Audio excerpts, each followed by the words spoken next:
خداوند بخشنده مهربان میخوایم که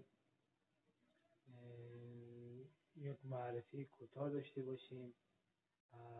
خودم رو معرفی کنم، بعد مادرم معرفی کنم و بعدا در ادامه بچه های دیگر هم یواش یواش معرفی میکنیم.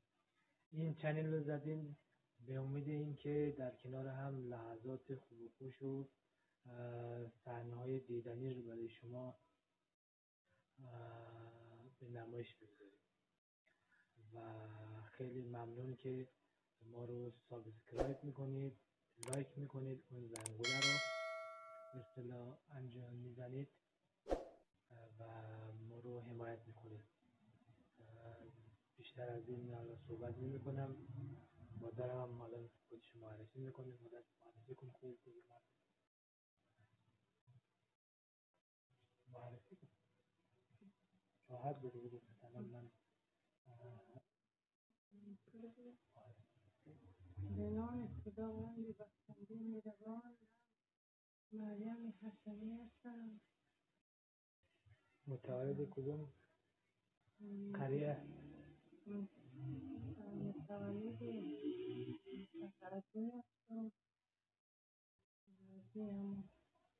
هم 40 سال مشد تو ایران هستم و 40 سال مشد تو ایران. 40 ساله که ما ایران تشریف داریم. آره تو همه ایران مثلا همین بچه در ایران به دنیا آمدن، اینجا بزرگ شدن، اینجا درس خوندن.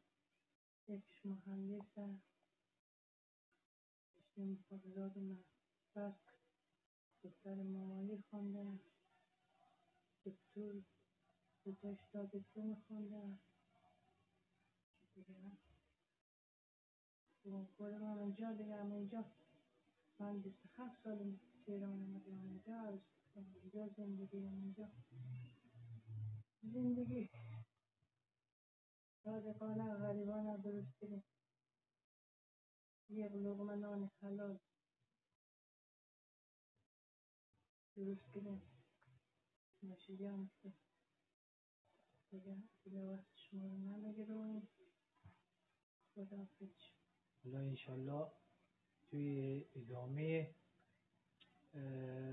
این قصه زندگی ما با انواع غذاهایی که ما در غذاهای سنتی، غذاهای محلی افغانستان آشنا میشیم، با خلاصه خوردنی است، نوشیدنی است، چیزایی که مال خود افغانستانه، مال خود به اصطلاح بومی منطقه است.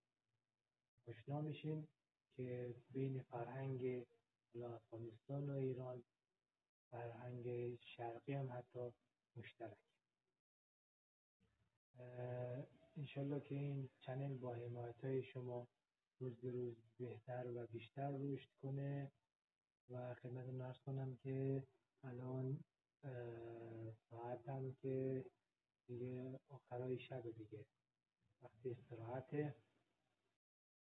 مادرم بنده خدا میخواست استراحت بکنه، گفتم یک چند دقیقه وقت شما عزیزان رو بگیریم و یک معرفی کوتاه داشته باشیم. این مادر من که هست بنده خدا الان دیگه یه دونه داداشش هم هست، البته که اون اصفهانه دیگه. بقیه خواهر برادرها دیگه به رحمت خدا رفتن و